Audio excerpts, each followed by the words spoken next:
Veja aí essa trinca. Se o princípio da sabedoria é o temor a Deus, e a sabedoria, por sua vez, é a semente que prospera numa árvore e frutifica em riquezas,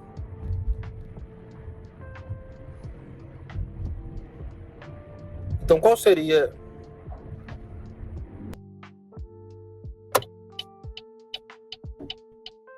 uma outra ordem terciária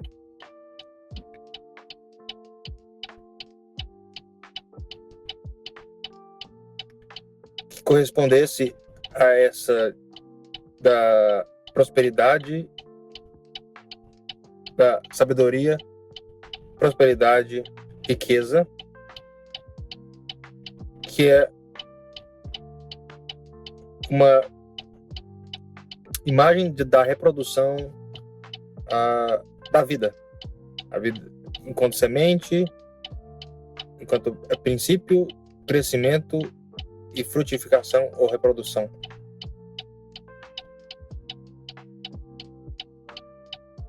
E se tudo nasce do temor de Deus, então nasce no obscuro transitório. Que quem sabe se você teme a Deus? A não ser você e Deus. Vamos dizer que nas ações humanas, que podem ser mais facilmente visualizadas em profissões, vocações, especialmente nas profissões. Quando alguém passa a ser confiável e uma referência a ponto de ser contratada ou recomendada, se não até elogiada, é quando alguém toma certa autoridade naquilo, publicamente reconhecida,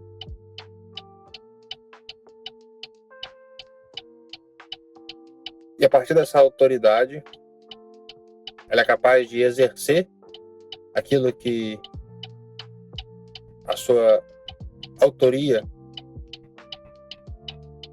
que é a si mesmo, enquanto alguém efetivo, é capaz de realizar. Digamos, o martelo do marceneiro. O martelo na mão do marceneiro cumpre a sua função de maneira muito mais efetiva que ele simplesmente na mão de qualquer outra pessoa. Porque na mão de qualquer outra pessoa, esse martelo não tem a autoridade, enquanto na finalidade de construções, na primeira instância da construção, na construção enquanto algo concreto, em diferença do que a construção é para o engenheiro, ou para o planejador, arquiteto da cidade, ou para o historiador e futurólogos,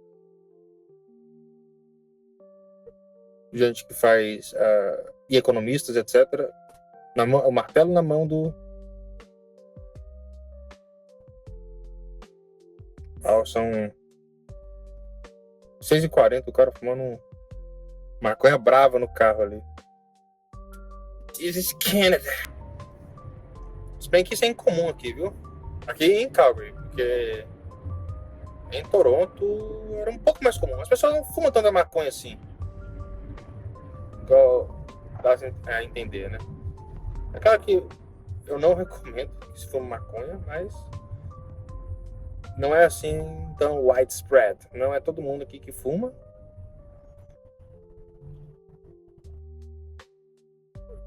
Mas agora ele tem a vantagem de poder fumar e não ser punido socialmente. Embora, né, possa se abrir a discussão se ele deveria ser punido socialmente ou não. Contudo, você pode correr todos os pontos de cracudo e nóia aqui, tá? Nas boquinhas aí. Aqui não tem boca, né? Mas eles ficam espalhados em certas localizações mais que em outras, como em qualquer lugar do mundo. Eles precisam também, como seres humanos, socializar. Nem como seres humanos. Todo animal precisa de um certo mínimo de socialização quando o animal for um animal sociável. E nisso não escapa nem as pessoas mais prejudicadas mentalmente pelas drogas. Mas, enfim, eles não usam maconha.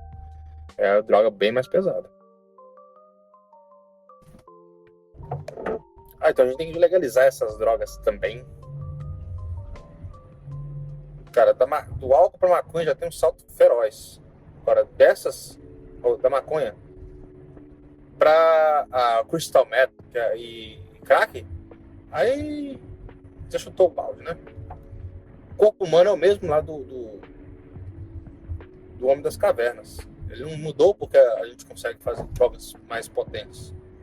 Então não vai dar para ficar aceitando drogas cada vez mais potentes. Drogas, né, esses artificialmente ampliadas. E embora possa se discutir, né, que a maconha hoje ela é uma erva selecionada para dar muito mais, para ter muito mais THC e dar muito mais barato do que que o homem macaco primata encontraria para poder comer, ou se ele soubesse fumar e fazer seus rituais de conexões com as entidades, espíritos, seres de outros realms, de outros reinos existenciais, ou qualquer que seja o animismo de então. Mas é certo que, e um dia a gente pode tentar conversar melhor sobre isso, que não é a mesma coisa maconha, embora as potentes como as de hoje, e metanfetaminas e, sei lá, droga como crocodilo, aquela droga russa que come a carne. É veneno, né? Veneno que dá barato. Maconha, discutível. Embora, eu pessoalmente, eu desaconselho o uso. Vou falar, você tem que se fuder, sua vida tem que ver uma merda agora porque você tá sentindo essa coisa aí. Você não devia, não. Eu pessoalmente desaconselho o consumo. E até álcool. Álcool não precisa consumir absurdo. Se quiser beber, bebe também. Mas todo mundo sabe que na hora que você termina, atrapalha o sono, você fica pesado. Mas para ocasiões especiais, é bom pra caralho. Quer sair com alguém? Quer comemorar alguma coisa? Álcool é muito bom. A pessoa quer ter uma noite especial, né, sexual, e ela quer fumar maconha para ampliar, sei lá, ou qual que é aquela outra lá, que a pessoa fica com sensação, é êxtase. A pessoa fica com a sensação de que tá apaixonada. Ou quer usar cocaína, que seja. Mas é uma cocaína puríssima. Eu não seria lá dos mais contrários, não. Mas eu quero ter uma noite feroz. Mas, desaconselho todas essas escolhas, mas eu não acho que deveria ser punido. Embora, né?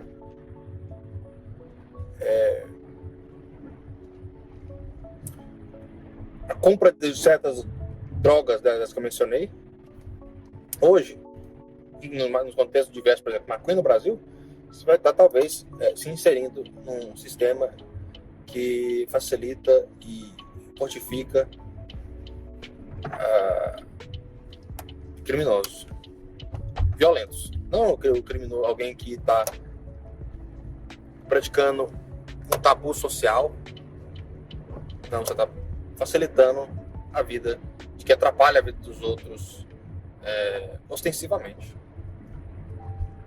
Não é que ele tem uma lojinha de maconha aqui, você vai lá e compra se quiser. Não, a pessoa, depois que ela recebeu aquele dinheiro da maconha, ela tá comprando uma arma para causar, para impor a autoridade falsa dela, né? No caso, é a força. Então, eu vou ter que retornar ao tópico que eu estava comentando anteriormente.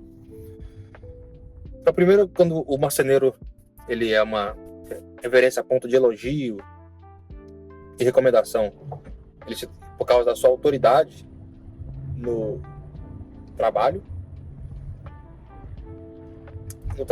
enquanto construção imediata, não há construção em segundo, terceiros efeitos, né?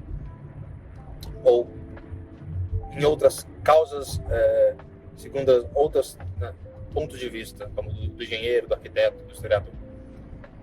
O marceneiro, naquilo que ele é a autoridade, ele exerce ali a sua força,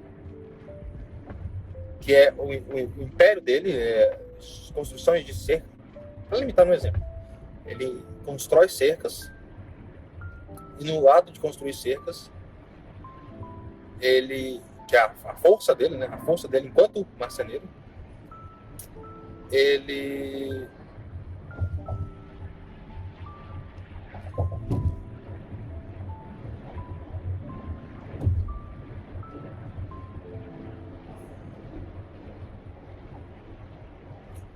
o que resulta daquilo é o seu poder. Então, por exemplo, uma guerra, um rei, né? Uma guerra antiga, para simplificar a imagem, um rei, ele tem a sua autoridade de rei, porque é socialmente aceito que ele seja rei. Ele vai até o rei vizinho, declara guerra por meras razões, e daí ele exerce a sua força, que é o seu exército, as suas forças armadas. Ele vai lá e destrona o rei inimigo. E feito isso, no fim dessa guerra, está estabelecido qual é o poder do rei. O efeito do rei ter declarado guerra, exercido a sua força com o seu exército,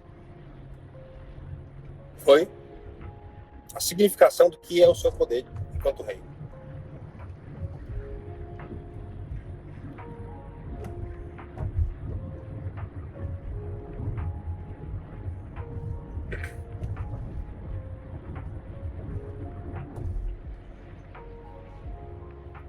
E assim também para o marceneiro. A cerca que ele terminou, lá, a milésima cerca que ele fez, é a significação, né? Ela representa, né? Por causa que enquanto ela estava apresentada virtualmente enquanto um projeto, e agora ela está representada factualmente ali como o poder da autoridade, né, exercido pela força do marceneiro. Mas, para tentarmos fechar e concluir, enquanto que a sabedoria nasce de um temor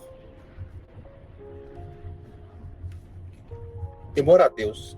Que negócio é esse de temor a Deus? Você teme o rei que tem o poder, e se sabe, né? O poder é absoluto. Então, no caso também, riqueza absoluta.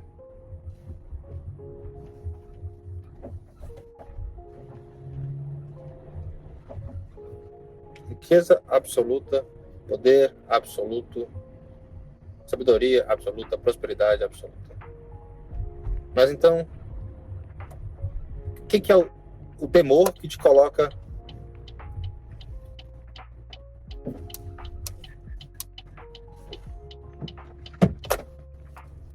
que te insere no princípio do início, que é a sabedoria. Você poder começar a participar da autoridade de alguma coisa, com a sabedoria daquela coisa. O que seria o temor que antecede a autoridade de uma ação, ou a autoridade de uma pessoa? Porque se nos conceitos, ou enquanto nos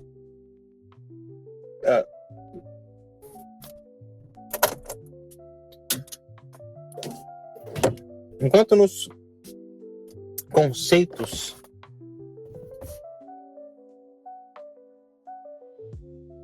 de sabedoria, prosperidade e riqueza, que formam um triângulo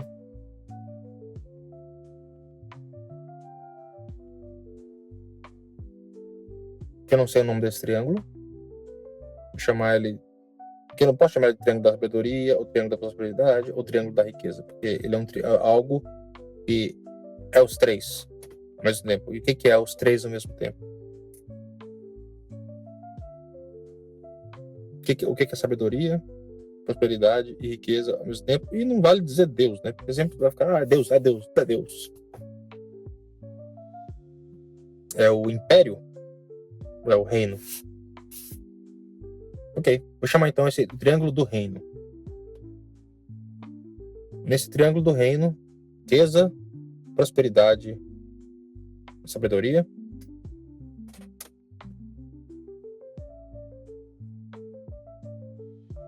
Nós temos o sustento dele, né? Ou pelo menos a fonte de onde emana a sequência, ou as outras duas, tudo acontecendo de um modo só, mas a fonte, a raiz, ou a semente, né? O princípio é uma coisa que está no limite, né? Como que delimitando, como uma esfera, como um círculo, esse triângulo, que é o temor a Deus. É um temor. Se você quer participar do reino, você o circunda com o seu temor. E o que é o temor? É o reconhecimento da autoridade daquele que tem aquilo em completo, que é Deus. Mas, naquele outro triângulo, o triângulo da autoridade, força e poder? Esse é o triângulo também do reino? Esse me pareceu, né, por exemplo, do rei que eu dei, que ele expandiu o reino. Agora antes ele tinha um reino, agora ele tem dois reinos, então ele tem um império. É isso? Diferenciação, né? Posso ser corrigida mais tarde, mas eu vou chamar então do triângulo do império. No triângulo do império, a autoridade exerce a sua força, e no ato de exercer a força, ela contempla e representa o seu poder. Mas qual que é a delimitação, né, que permite que você participe do império sobre as suas ações, do império sobre seus hábitos, assim como o temor de Deus te leva a participar do reino de Deus? Seria algum tipo de temor também? Ou seria o contrário?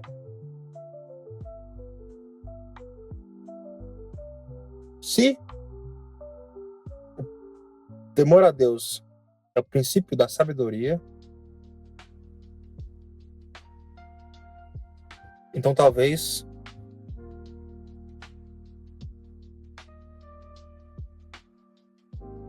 a esperança, a confiança seja o princípio da autoridade. Confiança em quê? A fé em quê? Porque o temor é o temor a Deus. É confiança em quê? No marceneiro. No que se confia? Eu confio no meu amigo que o recomendou. Mas se ele for o primeiro dia dele, primeiro dia do marceneiro, mas ele se apresenta como marceneiro, no que eu vou confiar? Na honestidade dele, sei lá, sinais de que ele é uma pessoa que quer fazer aquilo que ele quer fazer. Então, a confiança numa vontade. Então, a fé a fé na vontade, mas não pode ser só vontade, porque temor a Deus, o Deus vontade é o Deus Pai. Mas ele também é a sabedoria, ele também é o verbo, e ele também é o amor, né? Então, quando dizemos a fé na vontade de alguém fazer, tem que ficar claro que também é no amor dele e no que ele disse que ia fazer, no verbo dele. Então, é confiança na pessoa. Então, enquanto o princípio da sabedoria é temer a Deus, e o temor a Deus te abre as portas da sabedoria como a prosperidade e a riqueza, também a fé na pessoa é o princípio da autoridade. É dali que nasce a autoridade dela perante os outros, e a fé dela na pessoa que ela é, que teme a Deus, é o princípio da sua própria autoridade, que vai lhe permitir exercer a sua força, né, e o seu poder, são os efeitos, né, da sua força no mundo. E isso é não o reino de Deus, que é todos os impérios, mas esse é o seu império no mundo. As suas ações, as suas capacitações.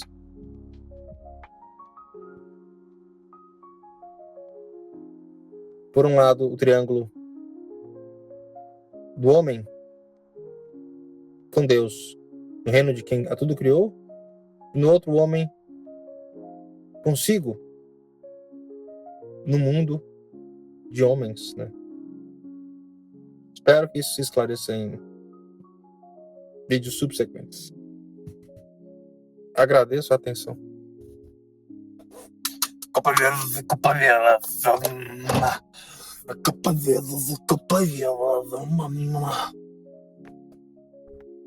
Então,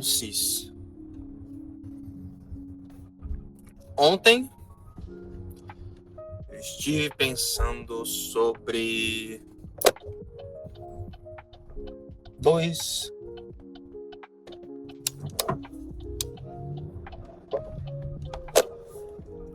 triângulos. O triângulo que aponta para cima aponta para baixo, né? Ele aponta para baixo. Seria o da... Não faz diferença. Pode ser um, pode ser outro. É simplesmente para a imaginação, para facilitar a imaginação. O que aponta para baixo, ele é o da sabedoria, riqueza e prosperidade. A sequência é sabedoria, prosperidade e riqueza. Mas esse é a figura. E o princípio da sabedoria é um ponto. Oh, what's this? Ah, o gambá, velho. Caralho. Espatifado na rua. O princípio da sabedoria, ele é o princípio desse triângulo, né? Como se o triângulo fosse uma árvore e o princípio dele fosse um ponto, né, abaixo do início, que é o ponto que inicia a sabedoria, que te abre para a forma triângulo. É uma forma que você experimenta por inteira ou não experimenta.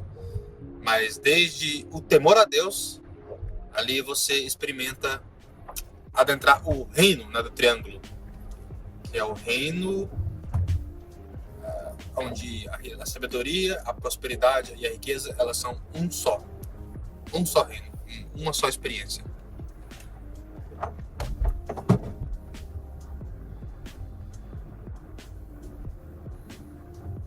Fazendo a curvinha aqui, eu.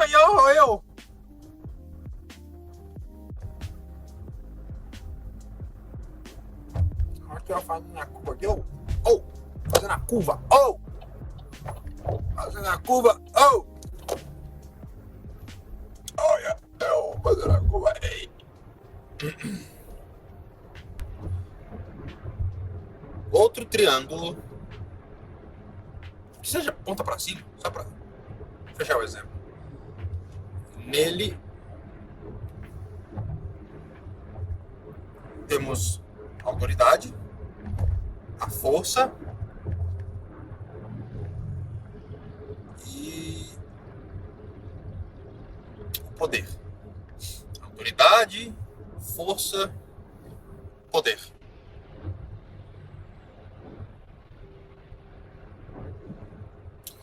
E qual que é também o ponto por onde se inicia a figura?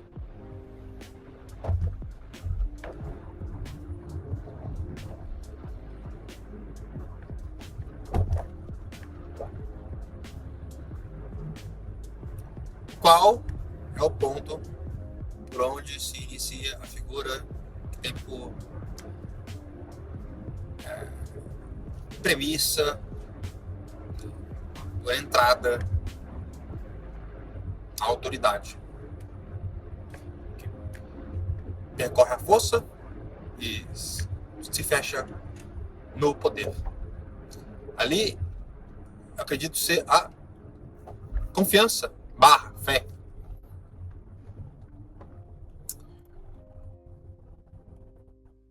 Então, assim como a sabedoria se inicia no temor, a autoridade começa numa fé.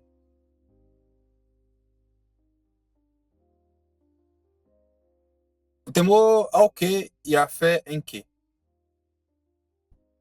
Vamos dizer que eu seja um marceneiro, vou fazer uma cerca e eu estar fazendo a cerca, né, com o plano de terminar, é uma força. A autoridade está se manifestando na força. Alguém que está de fora, né? Se tivesse uma guilda de marceneiros observando, eles iam avaliar a força, né, que é a minha capacidade enquanto marceneiro, e pelo tanto, a minha própria autoridade, segundo os critérios de cada um, segundo critérios mais ou menos objetivos e subjetivos. E você fica, isso eu devia ter feito assim, isso eu devia ter feito assado. E aí, ao ser terminado, né, o trabalho e realizado o poder, que está ali, né, manifestado o efeito, ou a riqueza, após o fim, né, da prosperidade, do crescimento da obra, que é a cerca.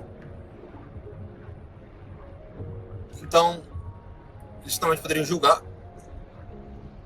não só a minha força, mas qual o meu poder e qual a autoridade que eu tenho para poder me chamar de marceneiro. Eles são um marceneiro de terceiro rank de poder, não só de poder, mas de autoridade. A autoridade dele está abaixo desse aqui, está abaixo daquele ali.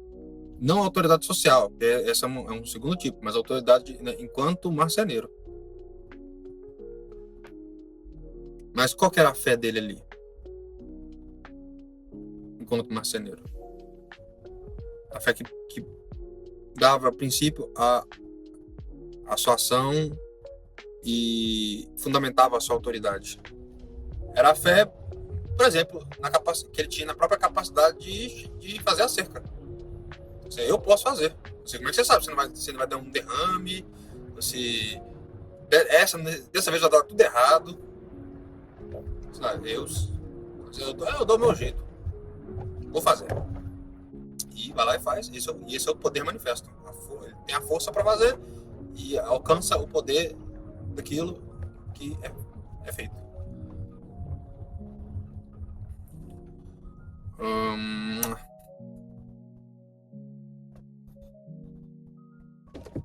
Mas isso é ele, esse marceneiro, enquanto marceneiro.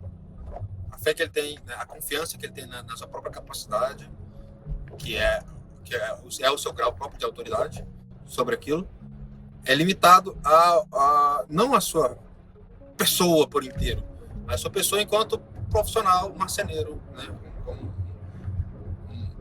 certas habilidades que ele dominou durante a vida. E se ele tem o maior ou menor domínio, né, sobre aquilo. Domínio é a autoridade. E se ele confia naquilo que é a sua habilidade.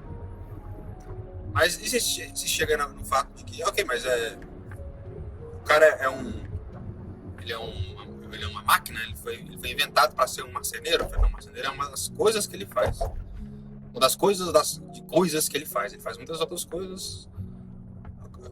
Acontece que ele, por razões diversas, se especializou em marcenaria enquanto algo que socialmente é retribuído financeiramente e não só, mas também como um status, né? Falar assim, aqui é o João Marceneiro, Francisco Marceneiro, José Marceneiro. Tanto que até sobrenome no passado. As profissões, elas se tornavam nomes familiares. Realmente se transforma numa coisa muito importante na vida dele, porque a grande parte da vida dele, né, entre a comunidade e a sociedade, ela se dá segundo essa persona, né, do profissional, que é o Rogério Cozinheiro. Embora na família ele é esperado que ele seja muitas outras.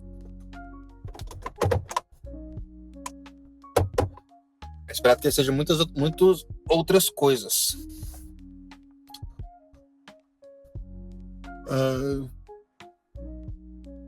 Espera, né? E essas muitas outras coisas que ele possa ser, e as muitas outras habilidades que ele contém nele, todas elas também têm que obedecer a essa premissa esse princípio de que elas se iniciam, né, a autoridade delas todas se iniciam na fé de que aquilo tem autoridade nele para ser feito. Assim, eu vou cagar. Quem é você para achar que você pode cagar? Mas eu sou o usuário do órgão excretor. Isso.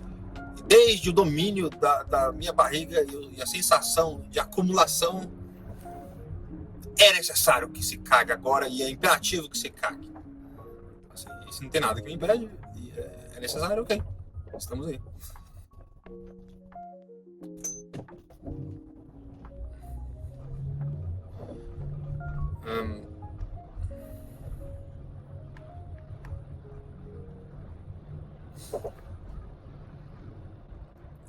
E no acumulados das possibilidades, não haveria nada mais poderoso do que a própria personalidade. É na personalidade que se somam todas essas capacidades e talentos, todas as pequenas fés, numa fé grande. A fé, essa é a fé. É a fé em si mesmo. Se é o pessoal pessoal coach, o pessoal que tenta usar uma linguagem que é meio limitada no tempo e nas coisas tal como são, sim, elas vão usar a fé em si mesmo. Mas não tem como você se achar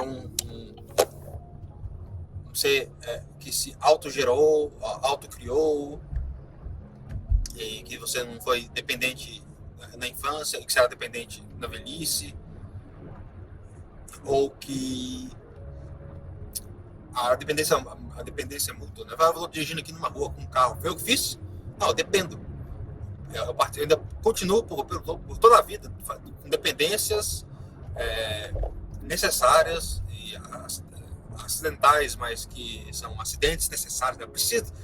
É preciso dessa rua aqui para viver? Não, mas atualmente sim. Atualmente eu preciso dessa rua aqui, necessariamente, desse carro aqui, necessariamente. Mesmo sendo um acidente, eu poderia mudar e falar, vou pro deserto. Eu vou continuar vivendo lá no deserto, abandonando tudo e vou para lá, mas atualmente é acidentalmente necessário que eu tenha esse carro e essa rua que a prefeitura faça uma manutenção dela. Sendo assim, todos esses atos que eu faço com maior ou menor autoridade sobre eles, tendo confiança de que sou capaz de fazê-los, eles se reúnem todos na pessoa que ela não pode ter fé de que ela é eu sou. Não pode falar, ninguém pode falar assim. Ninguém pode usar esse tipo de linguagem, porque você continua extremamente dependente. Não, os exemplos que envolvem pessoas, né, manutenção de pessoas, mas existem exemplos também que são dependência de ar, dependência de comida, dependência, né, da carne, fisiológica, biológica. Existem muitas dependências imagináveis, inimagináveis, sabidas, não sabidas. Existem muitas dependências. Quando a pessoa finalmente chega nessa escala, né, de todas as coisas que eu tenho fé de que eu sou capaz de fazê-las, se reúnem nela mesma, eu tenho fé de que eu sou eu, o que eu sou capaz de ser eu, assim, mesmo eu não sendo o fundamento de mim, mesmo eu não podendo me sustentar naquilo que sou mais eu, porque não fui eu que eu não me lembro de ter me feito. Na verdade, eu sei que em partes, né, todas as partes que eu procurar saber, eu não comecei em mim. E parte de quem eu sou é descobrir essas coisas que eu não sou, que eu dependi para que eu fosse. Paz, alimentação, a sua história pregressa, tudo isso, né, te registra e faz você ser quem é. Embora, né, você tenha a testemunha que é a sua consciência, que testemunha tudo isso e fala assim, eu sou tudo isso aí, mas eu também não sou isso aí. Eu sou algo mais. E é esse algo mais que você que observa, procura observar e ponderar todas essas coisas, e ele dá autoridade para falar assim, ok, esse sou eu, aquilo sou eu, aquilo que aconteceu comigo, não com outra pessoa. Mas nem essa testemunha, que é a sua consciência, nem ela diz, esse dia que eu me fiz. Não. Ela é sustentada por uma outra coisa mais profunda, que é bem comum, que se chama de Deus. Então, a fé mais profunda é a fé em Deus. E essa é a que dá a autoridade. A autoridade para a pessoa ser pessoa. Da onde vem a sua... Por isso que é revelado que feita a imagem e semelhança, para que a pessoa, né, na fé, nessa confiança de que assim ela venha até a autoridade que foi dada ao ser humano, enquanto pessoa, né, individual, você, cada um de nós, não exclusivamente num afazer profissional. Ou não, eu vou agora ler o livro, eu sou um excelente leitor. É esse aí, ok, você pode até ser mesmo. Parabéns. Se te pagarem por isso, eu acho que é duplas palmas. Mas nada disso, nenhuma dessas pequenas ações ou pequenos hábitos, né, profissionalizantes ou profissionalizados ou não, tem em si, ou absorvem, ou deveriam absorver toda a amplitude que a alma humana é capaz. Todo o horizonte, ou a esfera de possibilidade da pessoa, a sua personalidade. Não pode ser o Chico do churrasco. Entendeu? Que os outros te conheçam assim, né? Por limitação dos outros, até que vai. Mas não por limitação sua. Você nunca pode ser o Chico do churrasco por limitação sua. Ou são os outros que não conseguem ver algo que mais você é. Mas você tem que ver e tem que procurar exercitar as outras coisas que você pode ser. Por quê? Porque a possibilidade inserida na alma, ela é imensa, né? Ela se espraia por toda a ação humana, tudo que a pessoa tocar. Desde que ela tenha essa fé de que a pessoa dela participa de um fundo de poder infinito, absoluto. Se ela não tem essa fé, é como se alguém fosse fazer algo com a certeza de que não sabe fazer. É o marceneiro que vai fazer alguém chamado de marceneiro, né? Marceneiro. Foi contratado ali, eu não contratei, não me preocupa não. Eu conheço um rapaz, ele vai lá. O rapaz vai com a certeza que eu não sei fazer. E aí, e todos lá ficam observando, né? Mas a força dele é ínfima. Como é que vai? Onde esse negócio vai dar? Não tem. Termina, não exerce o poder, porque a cerca não é feita. É uma coisa horrível. Se for alguma coisa.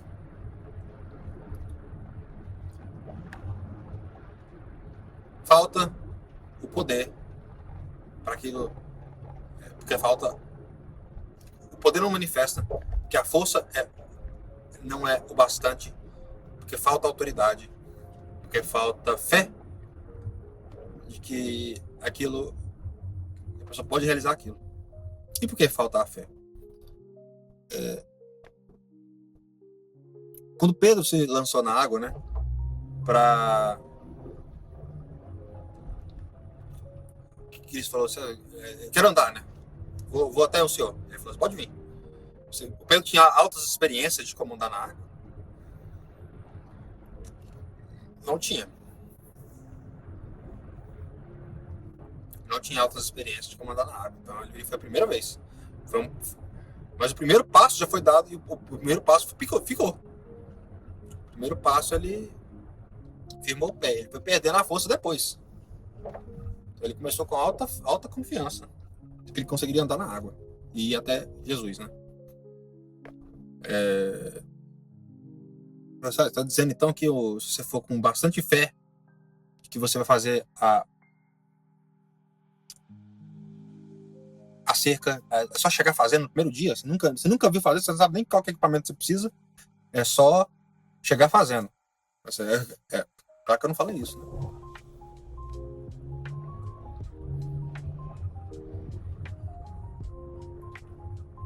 A fé, ela se manifesta em ações.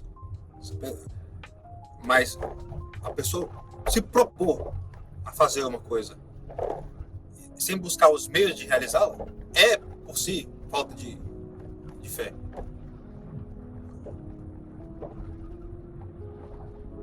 Eu quero comer. Então, vai lá e vai no McDonald's, vai no Wendy's, puxa aí o arroz, faz aí.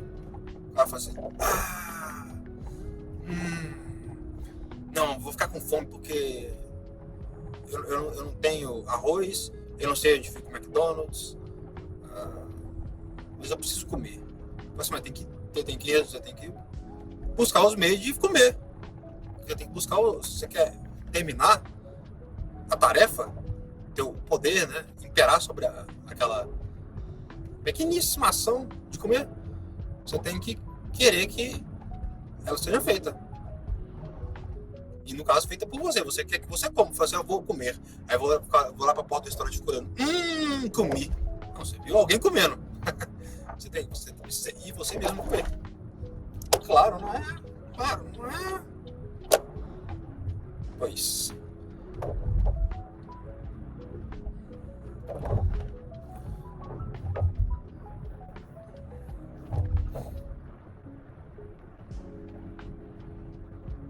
Então, um marceneiro que é o primeiro dia dele. O rapaz vai chegar lá como geralmente o carinha de primeiro dia. Vai chegar lá, pura vontade nos olhos, sangue nos olhos, né? Sangue nos olhos. Martelinho, tudo, 30 tipos de prego, tal. Só que ele não tem. A gente vai medir a força dele, mas a autoridade de marceneiro, ele já começou tendo a primeira, que é a vontade de fazer.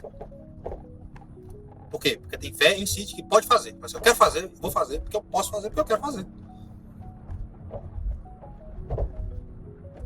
Porque se não tivesse essa, ixi, o que é isso? Como é que vai fazer? Não tem como. Vai fazer por outros motivos. Você é um escravo, eu te mandei. Se você não fizer, eu te mato. Joga você fora, amarro uma pedra e te joga no rio. Aí o cara faz por medo. É medo da fome, medo da miséria, medo da morte. Mas não vai ter autoridade. Ele pode, né, pelo hábito, vir a alcançar uma autoridade acidental. Mas ela vem pela repetição. Por exemplo, você é forçado a correr todo dia. Todo mundo, o cara põe pra correr, né? Igual um cavalo, todo dia. Você vai ficar mais forte, mais rápido, mais né, ágil e hábil para correr.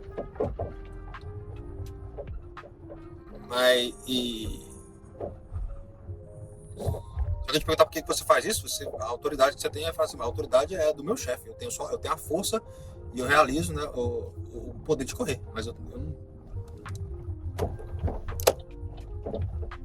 No fim das contas,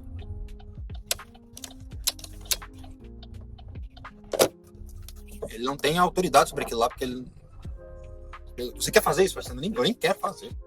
Faço por medo. E aí a gente volta ao tema do temor.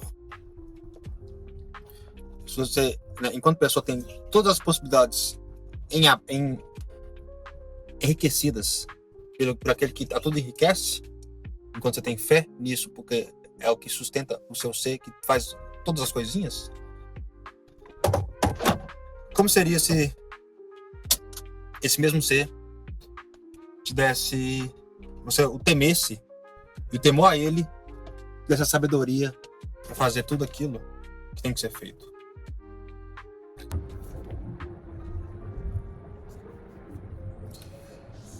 O que eu estava falando hoje mais cedo sobre riqueza, prosperidade,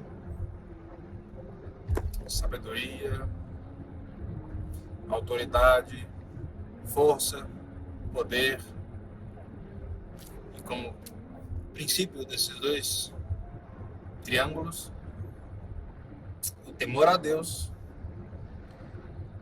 ou algum temor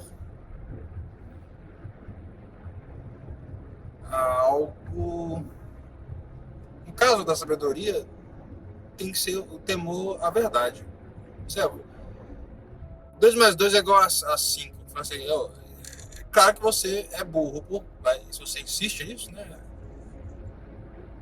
É uma burrice que mostra que você não tem medo de ser burro mesmo. Porque se é verdade que é 2 mais 2, segundo as definições de 2 e 2, é 4, somados dá 4. É apenas obediência, né? temor de estar em desacordo com a realidade te faz simplesmente aceitar a sabedoria de que assim é igual a 4. Aí eu falo, mas com qual autoridade você faz essa soma? A pessoa vai falar, não, eu vou realizar essa soma. Eu intuo que dado que 2 é 2 e que uma soma é uma soma e que 4 é 4, 2 com 2 dá 4. Qual a autoridade que eu tenho para fazer isso? É a autoridade de testemunhar que as coisas são assim. É uma fé de que as coisas são assim. Mas eu não estou muito louco. Qualquer um, né, pode confirmar por si que as coisas são assim. No caso, né, nesse caso de uma operação, qualquer operação simples, coisas simples. Não há. E é claro que sempre alguém muito louco pode discutir. Porque trocar o sentido da. Ok, 2 aqui na verdade não é bem 2. Aí realmente não vai dar igual a 4, porque o seu 2 não é 2, o seu 4 não é 4, e o seu mais não é mais. Então fica bem esquisito. Mas, né, se há o sentido comum, então, se há comunicação entre as partes, né, e acordo no sentido, então sim, a autoridade de quem faz essa simples operação matemática é a autoridade da realidade. A pessoa tem, ela é emprestada à autoridade de Deus. Né? O poder de realizar essa soma é um poder de Deus. A pessoa fala assim, tem um poder divino de reconhecer isso aqui. Não é uma força reconhecer e saber que reconhece, né? Ter consciência disso. Então, isso é um poder divino. Não tem nada na sua força animal, nada cerebral que, por si, explique como que você chega a reconhecer isso. É apenas um poder que te foi entregue, né, por a questão da imagem e semelhança e por participar de uma inteligência, né, que tá na realidade. O 2 não foi você que inventou. Você não descobriu o 2, você descobriu, né, que existe esse negócio. E você também descobriu que, dadas as coisas como são e somadas, o resultado vai ser sempre 4 em todo lugar, né, eternamente.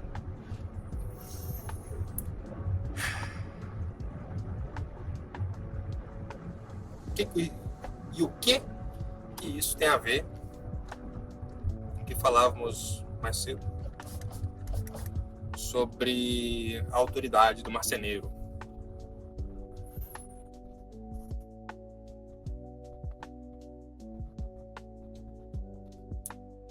O marceneiro, ele iniciante, vamos dizer, o primeiro dia de trabalho dele. É o meu primeiro dia de trabalho.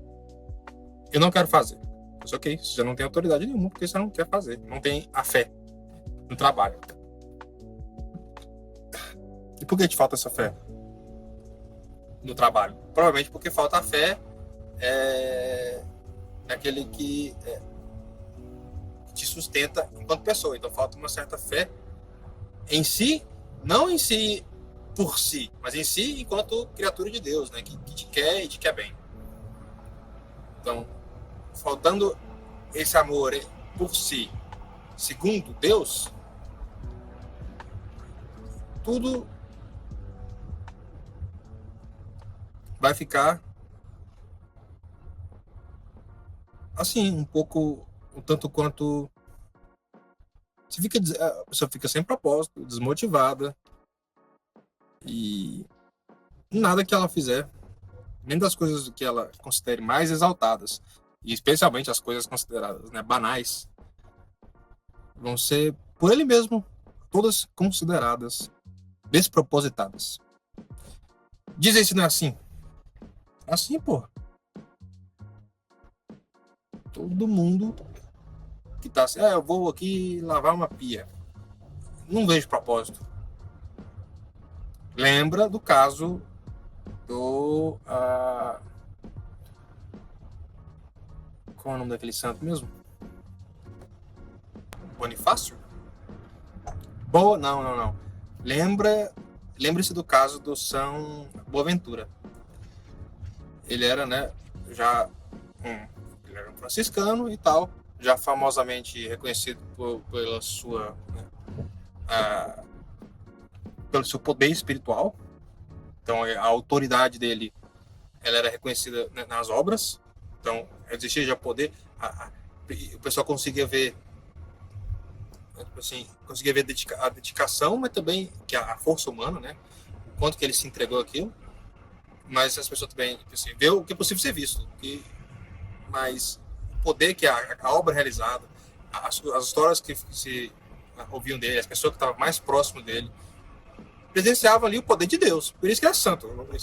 Se o pessoal acha que o Boaventura é top por causa dos escritos dele, ou Tomás de Aquino, nossa, cara, top por causa dos escritos dele. Por causa dos escritos dele. Imagina o que esse povo vai sentir, né? Imagina você tá do lado de Boaventura, do São Tomás, conversando com eles. Aí o negócio deve ser uma explosão. Você está do lado de um santo. Deve ser realmente uma coisa bem impactante. Você está do lado de alguém que emula, né, Cristo de maneira extremamente personalizada, segundo como Deus pensa. Porque Deus cria as pessoas para que elas sejam, né, santos, para que eles que sejam salvos, né? E desde sempre, na mais alta,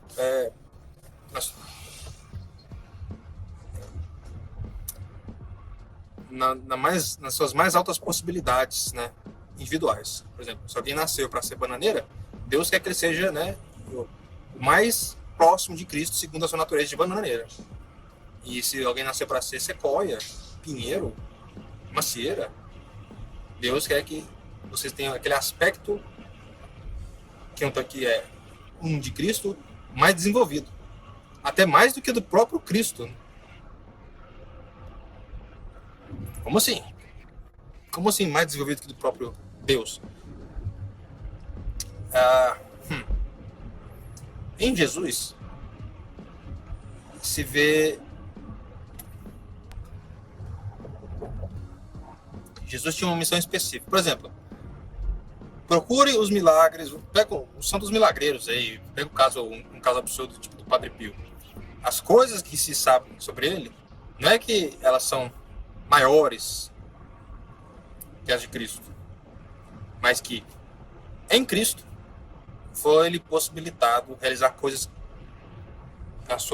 na necessidade específica que Deus deu para Padre Pio e para outros santos milagreiros, como o Santo Antão, realizar o São Simeão, né, o estagirita lá da torre, a realizar coisas que Cristo não realizou porque não era da missão de Cristo, não era segundo o plano de Cristo. O que dele era aquela missão extremamente específica, né, da salvação universal de todos aqueles que irão ser salvos. Já o Cristo mesmo, ele que quis que fosse assim. Não fala assim, você está dizendo que não sei quem é maior que Cristo, é maior que Deus. Fala assim, não, Deus mesmo quis, Deus, Jesus, ele quis que as outras pessoas experimentassem o poder divino segundo as suas naturezas, né? segundo as suas forças. Então, Deus distribuiu as forças, sequoia, bananeira, macieira, pinheiro, e são suas forças, a sua natureza específica, né, individualizada. Ele distribuiu essas coisas e ele faz com que você, né, se você alcança a santidade, ele faz você experimentar o poder dele segundo a sua natureza individualizada.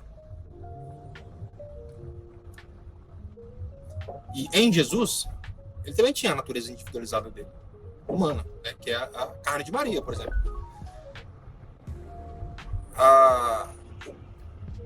Veja um exemplo engraçado sobre esse negócio de Deus dar coisas que estão acima de Deus em aspectos. Por exemplo, Deus não tem Deus Jesus, ou Deus Pai, ou Deus Espírito Santo. Nenhum dessas pessoas, né, da divindade são eles. Nenhum deles pode jamais ser mãe de Deus. Mas Maria, que é apenas criatura, ela é mãe de Deus. Ela é mãe de Deus segundo o Filho, segundo a carne do Filho. Algum outro santo pode ser isso? Não. Deus pode ser isso? Não. Então, segundo esse aspecto de mãe de Deus, Deus elevou Maria acima de Deus. Então, Maria e os santos nas suas... É porque Maria ela carrega um título que é bem claro e visível, né? Mas os outros santos no céu, talvez, claro, a especificidade, o que Deus falou assim, esse aqui, ó, eu tô te levantando acima de Deus. Assim, oh, que heresia louca, como assim? Isso também, né? Ok, antes de continuar, antes de todo mundo ficar muito assustado, né, com a possibilidade de eu talvez estar tendo um raciocínio que é correto, embora seja assustador, né, falando assim, isso é mal que Deus eleva acima dele coisas que ele quer elevar. Por exemplo,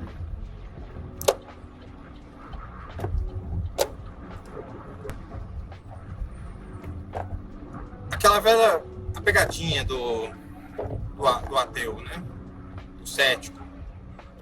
Deus consegue, Deus é capaz, Deus tem o poder, Deus tem o poder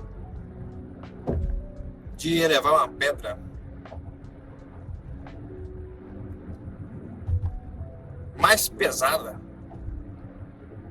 ou de suportar uma pedra mais pesada do que ele consegue suportar.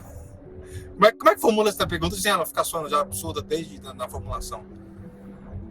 Deus é capaz de fazer algo que ele é incapaz? Não. Deus é capaz do que ele é capaz, mas a onipotência é capaz e a capacidade é a onipotência. Toda incapacidade é não Deus, então... Enfim. Aí o que eu estou propondo aqui, e escandaliza-os, é de que Deus eleva coisas acima dele. Não em glória, não em... Ele eleva no sentido de revelar, ok? Eu revelo que eu tenho só uma mãe. Assim, peraí, então... E Deus diz, eu não sou minha própria mãe. Então, se existe alguma dignidade em ser mãe de Deus, Deus mesmo eleva essa dignidade por sobre ele.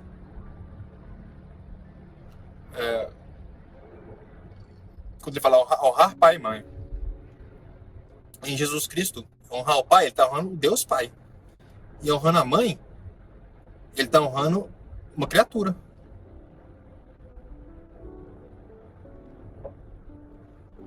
Não é assim? Como é que vai ser diferente? Mas, Rogério, eu acho que dizer que Deus eleva a Maria acima dele, isso é extremamente herético. Você está se condenando às chamas do inferno dessa maneira. Eu não estou tentando me condenar por esse raciocínio, não. Estou tentando entender como que Deus cria, né, e deseja santos e neles sustentar coisas que Deus pode sustentar, mas que não são exatamente Deus e que dignificam a Deus, de modo que Deus ele mesmo não se dignifica. Então, o título mãe de Deus dignifica a Deus. Mas Deus não pode ser dignificado porque ele já é a dignidade máxima. Deus, você não pode dar glória a Deus porque já tem toda a glória. E você participa dessa glória de Deus? E no ato de participar, você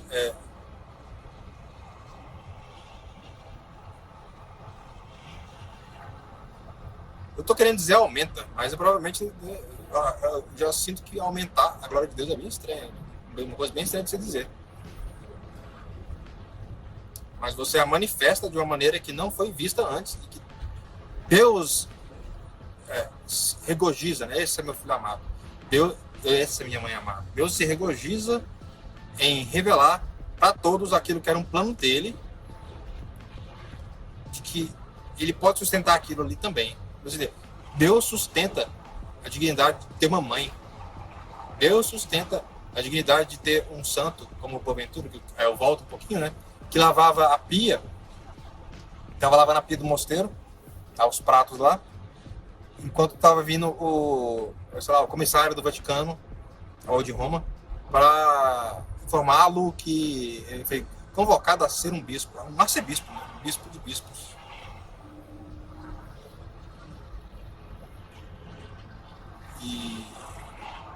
E toda aquela genialidade e poder dele.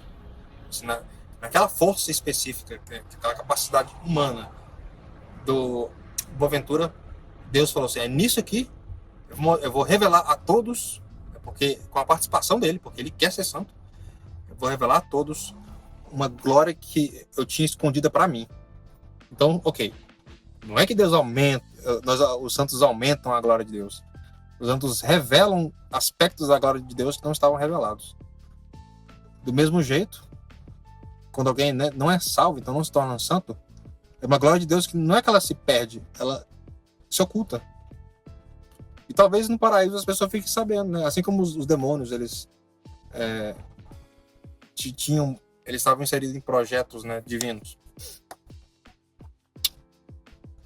Enquanto anjos, eles perderam esses projetos, essa participação nos planos divinos, e agora eles participam de um jeito que eu não sei entender muito bem, né? Eles obedecem a Deus de um jeito, na desobediência, de um jeito esquisito. Assim também, aqueles que não forem salvos, no paraíso também talvez as pessoas possam ver qual seria a glória que estaria lá neles, né? Que seria revelada neles, mas fica oculta. E talvez fica oculta em parte, porque parte da condenação do inferno talvez seja a revelação de qual era o plano que Deus tinha para você. Olha aqui, ó. Você era para ter sido isso aqui, segundo a glória que eu queria sustentar em você. Deus sustentou em Maria a glória de ser mãe de Deus. Assim, e ela cumpriu com perfeição a glória que estava pensada para ela. E o Boaventura, né, segundo a santidade dele, né, do doutor angélico, serafínico, né, o doutor serafínico, ele cumpriu a glória, né, e tipo assim, o doutor serafínico é um aspecto da vida dele, esse aspecto de educador, né, pedagogo, professor, mestre, né, e condutor das almas pela obra escrita, né, que isso aí, então, é um resquício dele, porque ele mesmo, se você investigar a vida dele, ele não é santo simplesmente porque ele era inteligente. Você vai achar milagre, vai achar exemplo de virtude, você vai achar um Jesus 2.0. Em todo santo você vai achar um Jesus 2.0. Por quê? É um Jesus, aquele Jesus que a gente vê, né,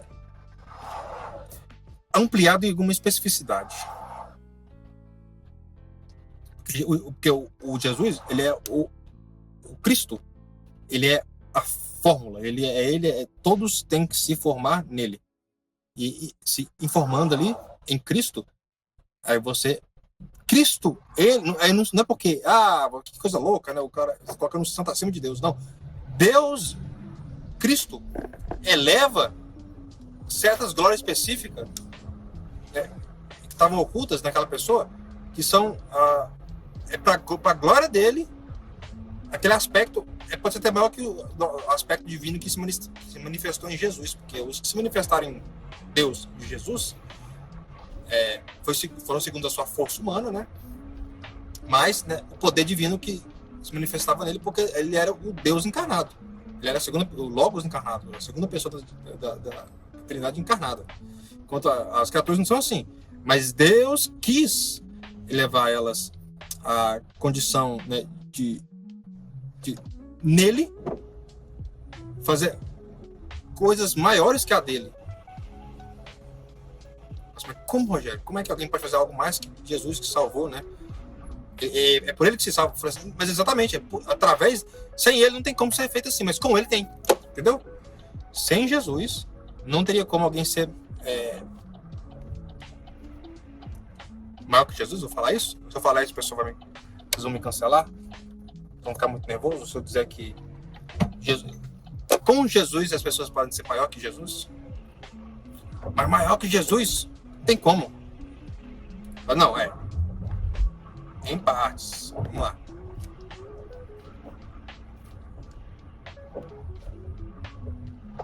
É o que eu tava falando, o negócio da pedra lá, que Deus pode levantar uma pedra,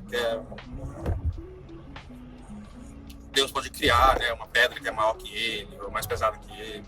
Sei lá, essas brincadeiras lógicas, né, autocontraditórias. No caso aqui, não é bem uma brincadeira lógica autocontraditória.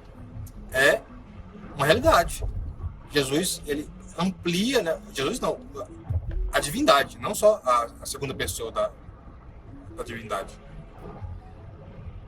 A divindade, né? Deus, ele todo participando, né? Interagindo, ele escolhe elevar em Cristo coisas que em Cristo estão ocultas porque não fazia parte do que era o objetivo de Cristo, né? De Jesus, do que era a finalidade dele, o propósito dele.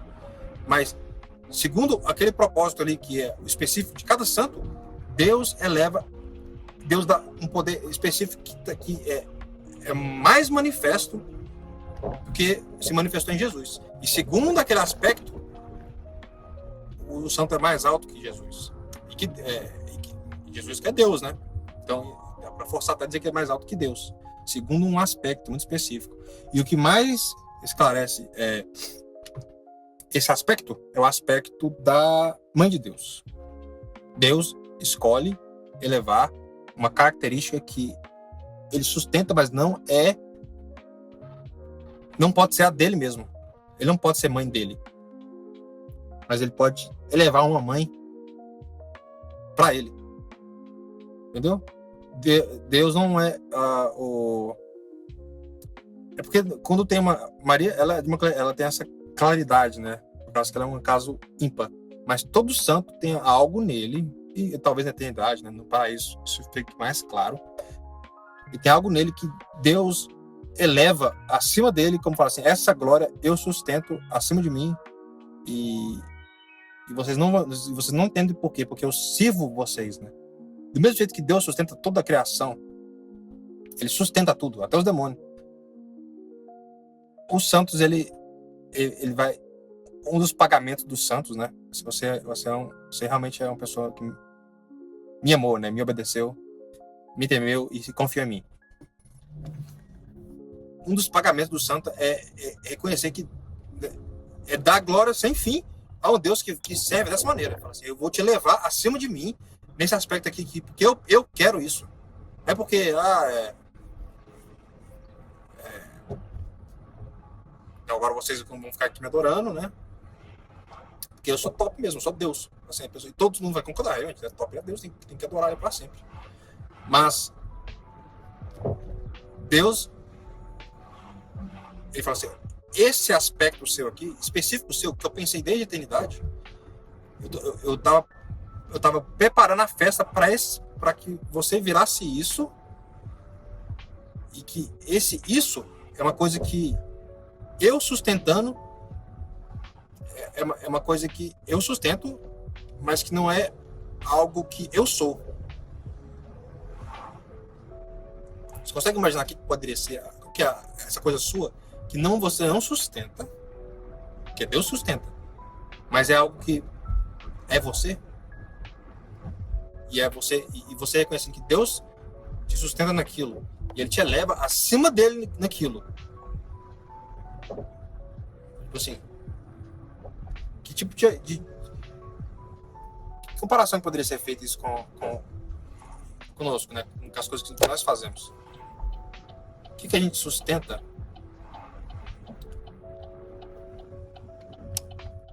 acima da gente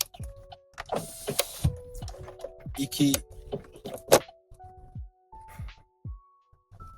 Pergunta, né? Nós somos capazes de fazer isso?